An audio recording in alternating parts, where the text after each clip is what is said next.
You might have glanced at the headlines and thought this was just another story about tech policy, a typical regulatory clash between Ottawa and Silicon Valley. But that initial read overlooks the bigger picture. What Canada has done here isn't just a minor tweak or a symbolic gesture aimed at boosting domestic politics. No, this was a profound decision about control and power. And once you grasp that, the sharp and worried response from American tech circles becomes much clearer. For years, we were told that the digital economy had no boundaries. Data flowed freely across borders. Innovation was something only the fastest could harness. Regulation, we were told, was simply a hindrance. Governments, we were told, should stay out of the way. The narrative sounded modern and inevitable, but it quietly served a very old purpose, centralizing control. This model allowed a select few corporations, primarily based in the United States, to determine where data resides, who can access it, and under which legal system it ultimately falls. For a long time, Canada, like most countries, accepted this as the price of being part of the future. It was simply part of the deal. On the surface, what the Canadian government has done sounds fairly straightforward. Canada expanded its sovereign AI compute strategy, pledging public resources to domestic data centers, Canadian-run cloud infrastructures, and homegrown artificial intelligence firms. The conditions for access to this infrastructure are simple. Data generated in Canada remains under Canadian jurisdiction. Crucial AI tasks will no longer automatically go to foreign hyperscalers. If global tech companies want access, they'll have to comply with Canadian law, respect Canadian privacy rules, and follow Canadian standards for accountability. On the surface, the focus is on investment, innovation, and job creation. But beneath that framing lies a deeper, more significant shift. The real issue here isn't just cloud contracts or compute power. The core issue is the legal power over data. And in an age where data has become the raw material of economic dominance, that power matters. Under U.S. law, American authorities can demand access to data held by American companies, even if that data is stored outside the United States.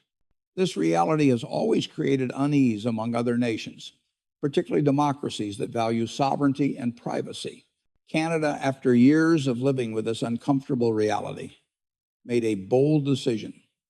It would no longer tolerate the contradiction. This didn't come out of nowhere. It's a response to growing pressure. When trade disputes escalate, when tariffs are used as leverage, when digital services taxes are framed as antagonism, nations learn a harsh lesson. Dependence is a vulnerability.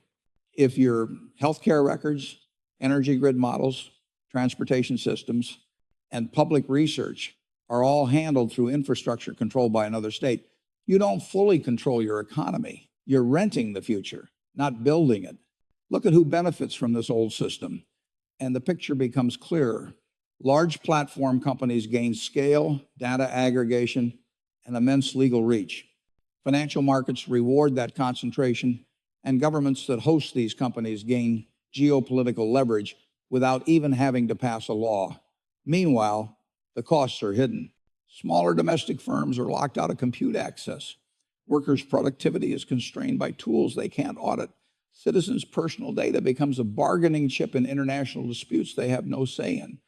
Canada's decision to partner with domestic AI companies and build a sovereign cloud infrastructure is not an anti-tech stance. It is a rebalancing. It asserts that innovation doesn't require the surrender of control.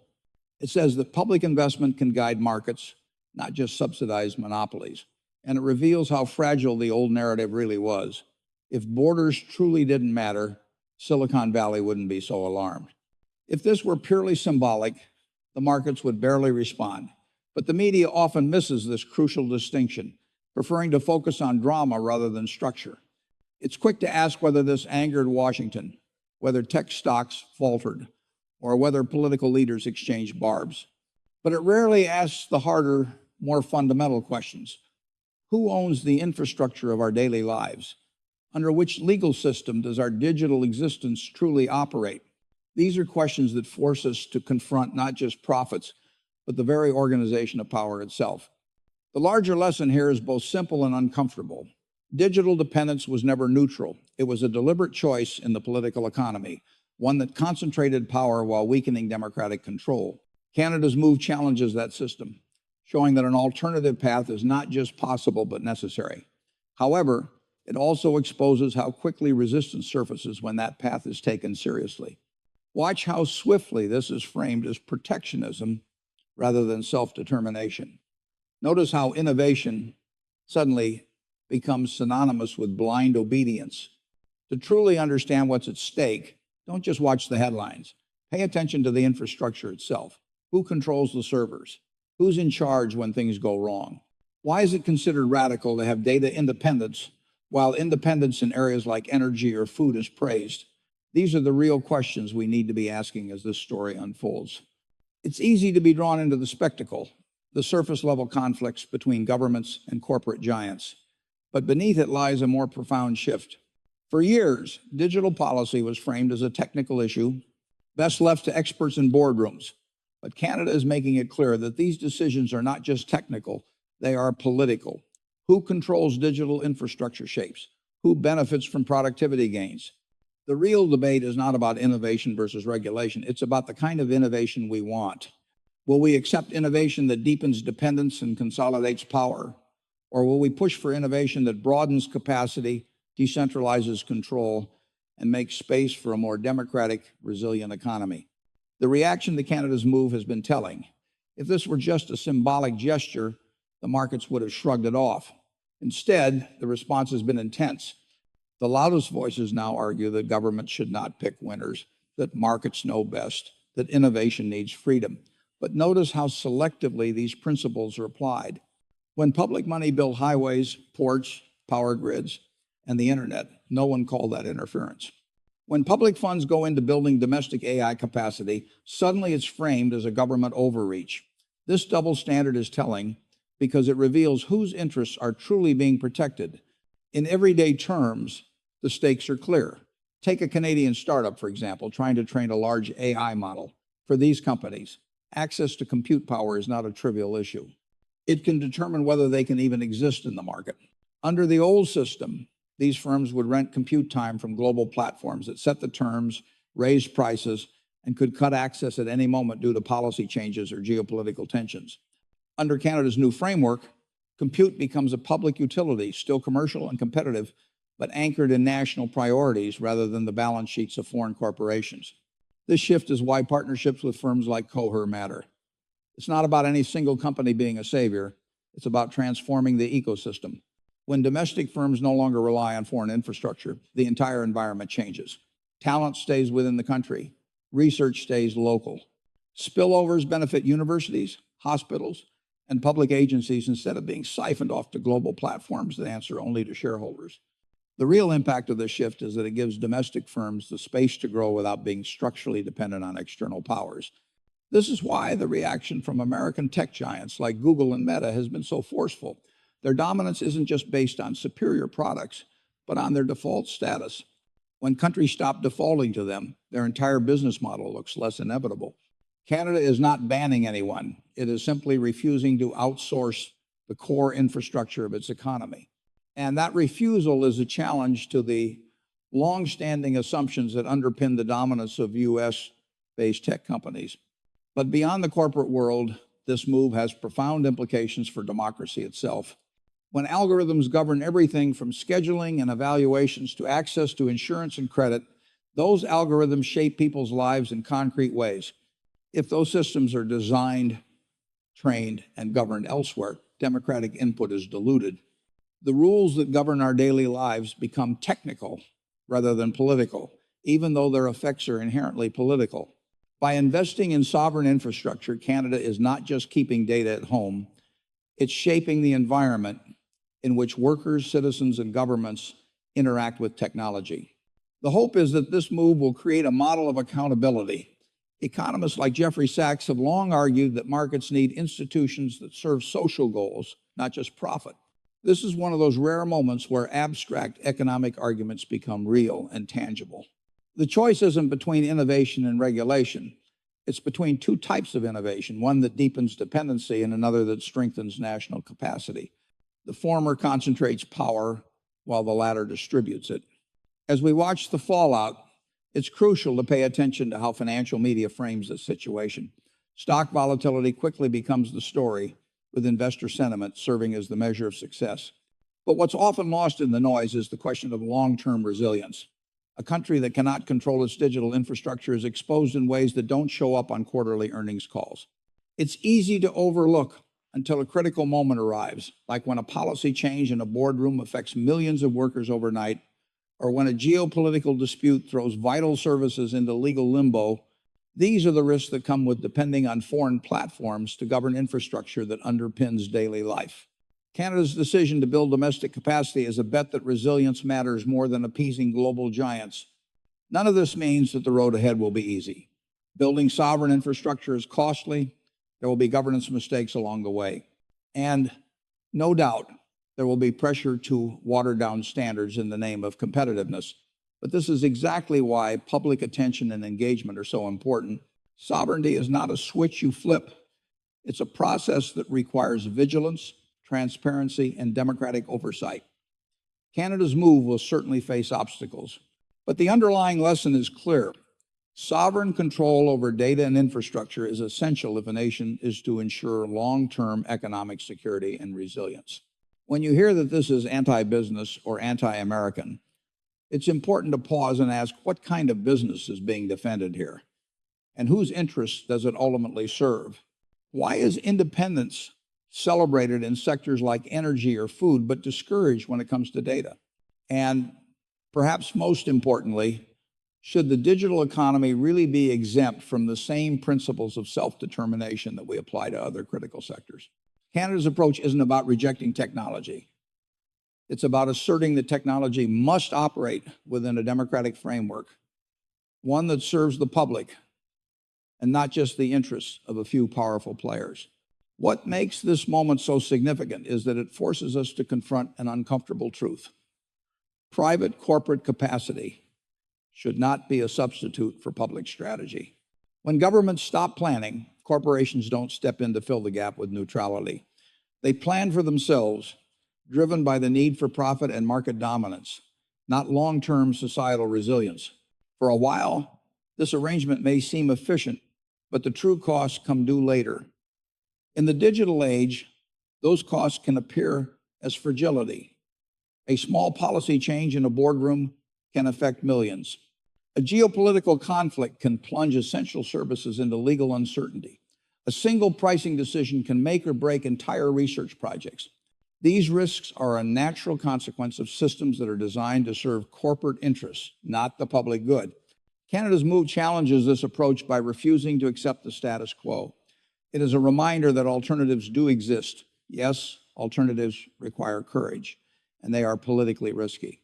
It's far easier to continue with the inertia, to accept the narrative that global platforms are too large to challenge, too efficient to replace, too embedded to reconsider.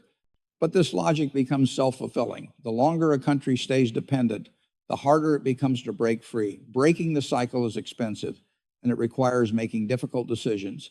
But the timing couldn't be better. Artificial intelligence is not a mature industry. The rules are still being written, standards are still developing, and governance frameworks are still in flux. Decisions made now will have lasting consequences for decades to come. If countries wait until everything is settled, they risk accepting a future designed elsewhere. Acting now, despite the uncertainty, offers a chance to regain agency. For ordinary people, these shifts won't feel dramatic at first. There won't be an immediate transformation in daily routines. But over time, the cumulative effects will be undeniable. Domestic firms will have more room to grow. Public institutions will gain leverage in procurement and oversight. Workers will have greater bargaining power when alternatives exist, and citizens will have a clearer connection between policy choices and their real-world outcomes. These changes might be subtle, but they will compound over time, fundamentally reshaping the digital economy in ways we're only beginning to understand. The resistance to Canada's move should come as no surprise. When structural power is challenged, the response is rarely calm or rational. Instead, we see moral panic disguised as principled concern. Suddenly, we hear warnings about inefficiency, about the supposed dangers of governments asserting control over digital systems. But notice what's rarely questioned. No one asks whether it was healthy for the world's data to be governed by a handful of corporations, all operating under the legal framework of a single country. No one asks whether this concentration of power distorted innovation itself. The dominant narrative, which presented this concentration as normal and inevitable, held only as long as it benefited those with the loudest microphones. Canada's decision reveals a deeper truth about capitalism in its digital form. It's not just about controlling products, it's about controlling the infrastructure where those products are created, processed, and stored. This is where the real power lies, at the foundational level, not in the products themselves. Anyone can build an app or develop software, but very few can decide where data is stored, how it is processed, and under what conditions it can be accessed. That layer of control is where power accumulates, shaping markets even before competition has a chance to begin. By investing in sovereign compute and cloud infrastructure, Canada isn't merely competing at the surface level of digital innovation. It is intervening at the foundational level. And that is exactly why this move has so many tech giants rattled. If other countries follow suit, the global tech landscape will no longer look like a single empire, but rather a network of negotiated spaces that would weaken the ability of any one group of firms to dictate the terms of business on a global scale. What's happening in Canada is not an isolated moment. It is part of a broader ideological shift. For years, the digital policy conversation has been framed as a technical issue, something best left to experts and executives. But Canada's stance challenges that. It asserts that these decisions are inherently political because their consequences are so social. Who controls digital infrastructure affects who benefits from productivity gains. Who governs data determines whose rights matter when things go wrong. And this is not anti-market thinking. Rather, it's a recognition that markets are always embedded in rules, and those rules have consequences that go far beyond the financial bottom line. Ordinary people feel the effects of these choices, even if they never see a server or read a policy document. When public services rely on opaque systems controlled by foreign entities, accountability erodes. When errors happen, responsibility is diffused. And when costs rise, there is often little recourse for the people most affected. This is why the conversation around public investment in domestic infrastructure matters. It's not just about building data centers or AI capacity. It's about ensuring that the digital systems that underpin our lives are accountable to the people they affect. Public investment in AI and data infrastructure helps guarantee that democratic control is possible. It gives citizens a clear pathway to ensure privacy rules are enforced, that bias in algorithms is challenged, and that procurement decisions are subject to public debate. When data lives under a foreign legal regime, these pathways narrow. Rights may still exist on paper, but exercising them becomes harder and more opaque. There's also a significant labor dimension to all this. Skilled tech workers are more likely to cluster where the infrastructure is anchored. If the most advanced computing resources are housed in foreign countries, so too will be the bargaining power of those workers. By investing in domestic infrastructure, Canada is not just keeping data at home, it's creating an environment where talent can thrive locally without being forced to leave the country or subordinate themselves to foreign platforms. This shift could be a game changer for the Canadian tech industry and for its broader economy. The final aspect of Canada's decision that deserves attention is the broader ideological shift it represents. For decades, the narrative around digital policy has been that corporations should lead the way, governments should stay out of it. But this assumption relies on a deep misunderstanding of the power dynamics at play. When governments retreat from planning, they don't leave a neutral vacuum for private companies to fill. Instead, those companies shape their priorities around profit, market dominance, and risk management, not long-term social stability or democratic values. The result is a system where control is concentrated in the hands of a few, and the consequences of their decisions are felt by everyone. This is where Canada's approach diverges sharply.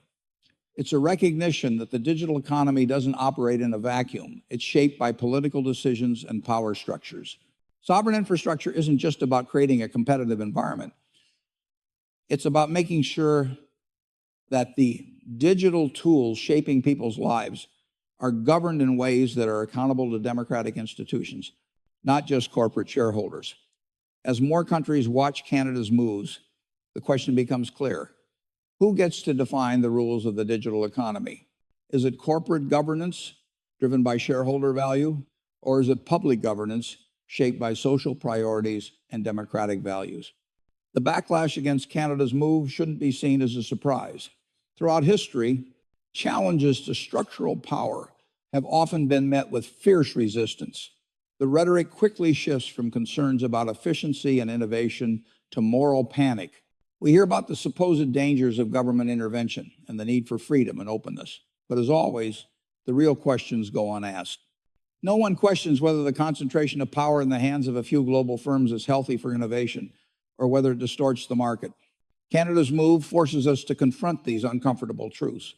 And in doing so, it shows that digital capitalism is not a law of nature. It's a system shaped by choices, incentives, and values.